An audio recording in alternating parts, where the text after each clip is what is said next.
오늘 주신 하나님의 말씀은 에스겔 17장 1절에서 10절까지의 말씀입니다. 에스겔 17장 1절에서 10절의 말씀, 제가 읽고 마지막 절은 합독하시겠습니다. 여호와의 말씀이 내게 임하여 이르시되, 인자야, 너는 이스라엘 족속에게 수수께끼와 비유를 말하라. 여호와께서 이같이 말씀하여 이르시되, 색깔이 화려하고 날개가 크고 깃이 길고 털이 숱한 큰 독수리가 네 바론에 이르러 백향목 높은 가지를 꺾되 그 연한 가지 끝을 꺾어 가지고 장사하는 땅에 이르러 상인의 성읍에 두고 또 그 땅의 종자를 꺾어 옥토에 심되 수양버들의 가지처럼 큰 물가에 심더니 그것이 자라며 퍼져서 높지 아니한 포도나무 곧 굵은 가지와 가는 가지가 난 포도나무가 되어 그 가지는 독수리를 향하였고 그 뿌리는 독수리 아래에 있었더라. 또 날개가 크고 털이 많은 큰 독수리 하나가 있었는데 그 포도나무가 이 독수리에게 물을 받으려고 그 심어진 두둑에서 그를 향하여 뿌리가 뻗고 가지가 퍼졌도다. 그 포도나무를 큰 물가 옥토에 심은 것은 가지를 내고 열매를 맺어서 아름다운 포도나무를 이루게 하려 하였습니다. 너는 이르기를, 주 여호와의 말씀에 그 나무가 능히 번성하겠느냐? 이 독수리가 어찌 그 뿌리를 빼고 열매를 따며 그 나무가 시들게 하지 아니하겠으며 그 연한 잎사귀가 마르게 하지 아니하겠느냐? 많은 백성이나 강한 팔이 아니라도 그 뿌리를 뽑으리라. 합독하시겠습니다. 볼지어다 그것이 심어졌으나 번성하겠느냐? 동풍에 부딪힐 때에 아주 마르지 아니하겠느냐? 그 자라던 두둑에서 마르리라 하셨다 하라. 아멘. 할렐루야. 오늘 또 새벽 예배, 새벽 기도의 이 자리를 지키시고 하나님 안에서 은혜를 받기를 원하시는 우리 평강의 성도 여러분들을 주님의 이름으로 환영하고 축복합니다. 비가 많이 내리는데 내리는 비만큼 우리의 심령 안에도 주님의 그 은혜가 넘치기를 소망합니다. 오늘 에스겔의 말씀은 참 어렵습니다. 왜냐하면 아예 본문의 처음 시작부터 어떻게 이 말씀을 전하라고 말씀하십니까? 수수께끼와 비유로 말씀하라 라고 말하라 라고 하셨던 만큼 우리가 그 내용을 잘 모른다면 아예 이해가 안 되는 본문이기도 합니다. 큰 독수리가 나오고 포도나무가 가지를 뻗고 누구에게 다시 그 가지가 향하게 되고 이런 모습들을 보면 도대체 이것을 어떻게 해석해야 되는가 이렇게 생각이 들 수도 있겠습니다. 하지만 우리가 만약에 이 비유를 알고 그 내용을 알게 되면 그것만큼 또 우리 기억에 오랫동안 남는 것이 없겠죠. 하나님께서는 왜 포로지에 있는 이 유다 백성들에게, 그리고 하나님의 택함을 받은 이스라엘 백성들에게 왜 수수께끼와 비유로 말씀을 전하셨을까라는 생각이 듭니다. 바로 하나님께서는 이 하나님의 백성이 말씀을 깨닫고 경고를 기억하면서 스스로 회개하여 돌이키기를 원하셨던 모습이셨습니다. 우리도 그렇죠. 그냥 단순하게 이야기에서 이야기를 전하는 것보다 수수께끼라든지 아니면 구전을 통하여 어떠한 속담이 전해진다면 굉장히 오랫동안 사람들의 입을 통하여 기억되듯이 하나님께서도 이 구전이나 속담들, 이 수수께끼와 비유를 통하여 오랫동안 기억되기를 원하셨고 그것이 입으로 전해지면서 사람들이 오래 기억하며 회개하기를 원하셨던 것 같습니다.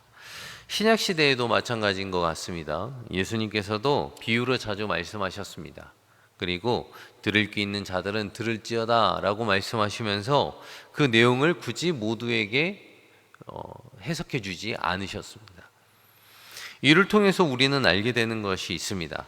택한 자들은 하나님의 메시지를 들을 수 있고 또한 택하지 않는 자들은 알 수가 없다라는 것입니다. 사랑하는 여러분, 오늘도 여러분들은 하나님의 메시지를 듣고 계십니까? 어쩌면 하나님의 메시지가 소상히 우리 앞에 밝히 우리 앞에 보이지 않을 수도 있습니다. 마치 하나님의 그 음성이 수수께끼와 같고 비유 같을 수도 있습니다. 하지만 하나님의 말씀을 세밀한 그 음성을 귀 기울이시면서 오늘 또 명확하게 들려오는 하나님의 음성을 들으시는 오늘 하루 되시길 주님의 이름으로 소망합니다. 오늘 그렇다면 본문은 하나님께서 이스라엘 백성에게 어떠한 이야기를 하고 싶으셨을까라는 이야기입니다. 우리에게는 어떠한 영적인 메시지가 있는지 함께 나누길 원합니다. 오늘 본문 3절, 4절에 보면은 이 큰 독수리가 등장을 합니다. 색이 화려하고 날개가 크고 깃이 길고 털이 숱한 큰 독수리다라고 이야기를 하는데, 이 독수리는 당시에 느부갓네살을 상징합니다. 바벨론 느부갓네살을 상징하고, 화려한 색은 그 군대의 위엄과, 그리고 큰 날개는 넓은 지역에 영향력을 끼치는 것, 또한 털이 숱한 것은 그 군대의 숫자를 상징하는 말이다라고 할 수 있습니다. 여기서 나오는 레바논은 이 이스라엘의 북쪽입니다. 이스라엘의 북쪽이지만 이 백향목이 레바논에서 수입한다라는 것을 우리가 생각한다면, 여기는 이 남유다의 이 다윗의 왕가를 의미합니다. 가지가 꺾였다, 여기서 가지가 꺾였다라는 것은 느부갓네살이 여호와긴 시대의 포로로 이스라엘 백성들을 끌어갔던 그 시대를 의미합니다. 그래서 지금 에스겔이 어디에 있는 겁니까? 바벨론에 거주하고 있는 것이죠. 바벨론에서 이스라엘 백성들을 향한, 포로들을 향한 메시지와 이스라엘을 향한 메시지를 지금 전하고 있는 것입니다. 또한 5절, 6절에 보면 여기서 나오는 씨가 있는데, 이 씨가 여호와긴의 삼촌인 시드기야를 의미합니다. 이 옥토에 심겨졌다라는 것은 이 바벨론이 유다를 완전하게 멸망하지 않고 시드기야를 남겨두었다, 왕으로 세웠다라는 것을 의미합니다. 또한 여기서 나오는 포도나무는 유다 왕국을 의미하는데, 여기에서 보면은 낫다라고 이야기를 하는데, 이 포도나무가 이게 낫다라는 의미를 이야기를 하는데, 이것은 겸손하고 의존적인 종속된 나라를 의미하기도 합니다. 7절에 보면은 또 다른 독수리가 등장을 하는데, 여기는 이집트의 파라오를 의미합니다. 그리고 그 포도나무가 이 독수리를 향해서 뿌리를 뻗는다라고 하는데, 이 가지를 뻗는다라고 하는데, 뿌리가 뻗고 가지가 퍼졌도다라고 이야기를 하는데, 좀 전에 포도나무가 유다를 상징한다라고 했을 때 이 독수리는 이집트에게 뻗는다라는 것이죠. 그러니까 어떻게 됩니까? 이 바벨론을 배신하고 이집트와 그 정치적 배신, 동맹을 하려고 했었던 정치적 배신을 이야기를 합니다. 즉 시드기야가 어떻게 행동을 하냐면, 바벨론 앞에서는 이 바벨론에게 충성을 하겠다라고 이야기를 하고는 뒤로는 이집트와 손을 잡으려고 하는 모습을 보입니다. 이것은 하나님에 대한 신실함의 파괴로 해석이 되는 구절입니다. 지금 하나님께서는 누구를 통해서 징벌하시고 누구를 통해서 회복시키시겠다고 말씀하셨습니까? 계속 바벨론을 통하여 징벌하시고, 그리고 여전히 그 씨를 유다에 남겨둠으로써 나중에도 멸망하지 않고 다시 회복시킬 하나님의 메시지가 거기에 있는데도 불구하고, 이 시드기야는 하나님의 그 메시지를 충실하게 이행하지 않고 어떻게 합니까? 자기의 수완과 생각으로 뒤로 이집트와 손을 잡으려고 했었던 모습이었습니다. 그러니까 어떻게 해야 되겠습니까? 8절에서 10절에 보면 어떤 이야기가 나오냐면, 너희들이 형통하겠느냐? 그 뿌리를 뽑지 아니하겠느냐? 말라버리리라 라고 하나님께서는 이야기하십니다. 하나님은 이 배신의 그 행위를 실패로 끝날 것임을 상징으로 이야기하십니다. 여기에서 동풍이 불어서 말라버리리라 라고 이야기를 하는데, 동풍은 고대 근동에서 재앙과 심판의 상징입니다. 이 동풍이 불면은 따뜻한 이 바람이 불면, 더운 바람이 불면 포도나무가 이 망쳐버립니다. 포도나무가 말라버리죠. 농사가 망치는 것입니다. 즉 유다의 멸망을 상징하는 내용이다라고 이해하시면 좋을 것 같습니다. 사랑하는 여러분, 아침부터 막 수수께끼 비유를 제가 설명해 드리느라 이게 도대체 뭐냐 뭐 이렇게 생각이 드실 수도 있는데, 그냥 한번 들어보셨으면 아 이러한 내용이었구나 라는 것을 한번 생각해 보셨으면 좋을 것 같아요. 오늘 본문은 이렇게 수수께끼 같은 비유로 이스라엘 백성들에게 이것을 전하고 있다는 것을 우리가 알았고, 우리가 그렇다면 이 시대를 살아가는 우리는 과연 이 수수께끼로 어떤 영적인 메시지가 우리에게 전해지는지를 한번 고민해 봐야 될 것 같습니다. 이 시대는 어떤 모습입니까? 마치 바벨론과 이집트에 껴있는 유다처럼 저희 나라도 어떻게 됐습니까? 지금 생의 열방 가운데 끼어서 굉장히 힘든 모습을 우리도 경험하고 있습니다. 수많은 나라에서 전쟁이 일어납니다.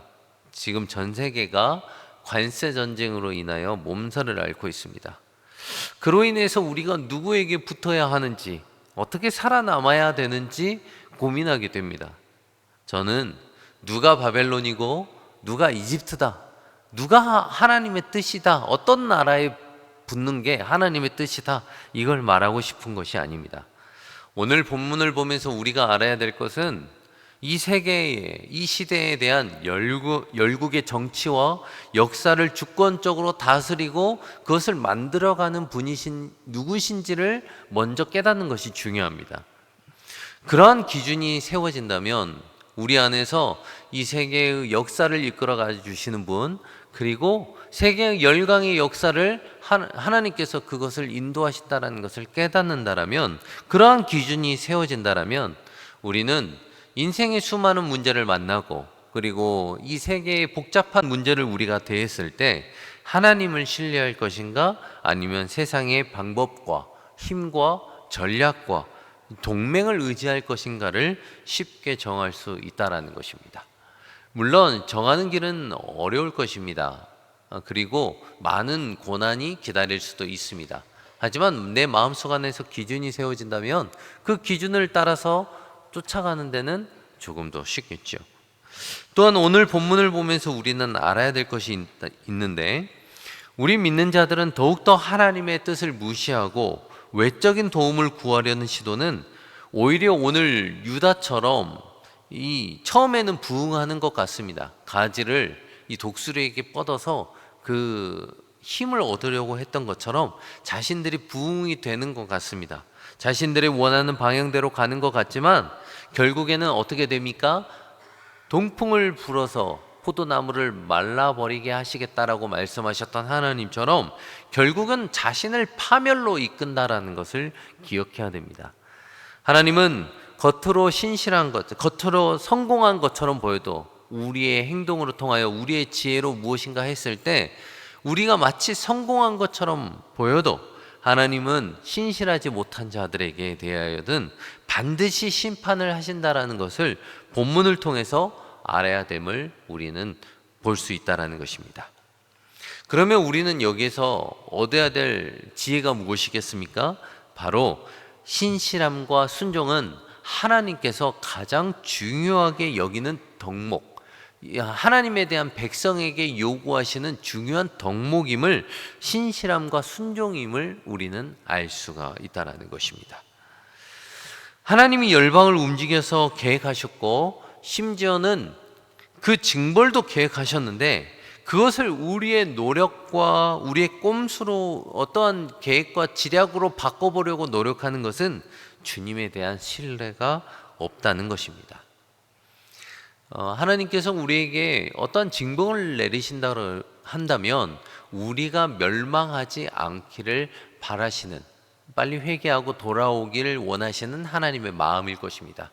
마치 오늘 본문에서 다 유다를 멸망하지 않게 하시고 시드기야를 그 땅에 남겨두셨던 것처럼 하나님은 나머지 씨앗을, 나머지 그루터기를 항상 우리의 삶에 남겨두신다는 것입니다. 우리가 그것을 보면 우리에 대한 고난과 징벌은 하나님께서 계획이 있으시고 우리의 삶에 인도하심이 있다는 것을 우리가 그것을 통해서 깨달을 수가 있어야 되는데, 우리는 삶에 어려움이 오고 힘듦이 오면 어떻게든 우리의 지혜와 우리의 힘으로 그것을 이겨나가 보려고 노력한다라는 것이죠. 하지만 이 세상의 모든 주권이 하나님께 있고 나라의 흥망성쇠가 하나님께 달려 있음을 우리가 기억할 때, 우리는 주님의 신실하심을 믿고 오늘의 하루를 주님께 맡기면서 하루를 성실하게 살아갈 수 있는 힘이 되는 것입니다. 사랑하는 평강의 성도 여러분, 오늘 하루 수많은 삶 속에서 선택의 순간들이 있을 것입니다. 하나님을 선택해야 되는지, 아니면 나의 이익과 나의 유익을 따라서 살아가야 되는지 한번 고민해 볼 때가 있으실 것입니다. 그럴 때 오늘의 말씀을 기억하시면 좋겠습니다. 오늘의 말씀을 통하여 우리에게 주신 영적 메시지를 잘 기억할 때, 우리는 오늘 하루도 하나님 안에서 주님을 의지하면서 살아갈 것입니다. 그것이 징벌이든 형통이든 그 결과는 하나님의 복으로 인도하시는 것을 우리는 알고 있다는 것입니다. 그것을 깨닫는 우리 성도님들이 되시길 주님의 이름으로 소망합니다. 오늘 하루도 주님을 의지하면서 하루를 살아가는 여러분들 되시기를 주님의 이름으로 소망합니다. 기도하겠습니다. 하나님 아버지, 이 세상의 많은 열강들과 그리고 나의 삶까지도 모든 것은 주님께서 인도하신다는 것을 우리가 알매도 불구하고 나의 삶에 어려움이 오고 이 세상이 어렵게 돌아가는 것을 바라보면서 마치 우리는 우리의 모습과 우리의 생각과 우리의 지식과 우리의 자랑으로 그것을 바꾸려고 하지 않았는지 이 시간 돌이켜보게 됩니다. 하지만 하나님, 오늘의 말씀을 통하여 우리에게 말씀하셨던 것은, 하나님께서 하나님의 택한 백성들은 신실함으로 우리에게 요구하셨사오니, 신실하심을 우리에게 요구하셨사오니, 하나님, 우리가 오늘 하루를 살아가는 데 있어서 어떠한 능력과 어떠한 지혜로 살아가려고 노력하는 것이 아니라 주님의 신실하심을 믿고 오늘 하루를 주님께 의지하면서 살아가는 우리 평강의 성도 여러분들이 되게 하여 주시옵소서. 감사드리오며 주 예수 그리스도의 이름으로 기도합니다. 아멘.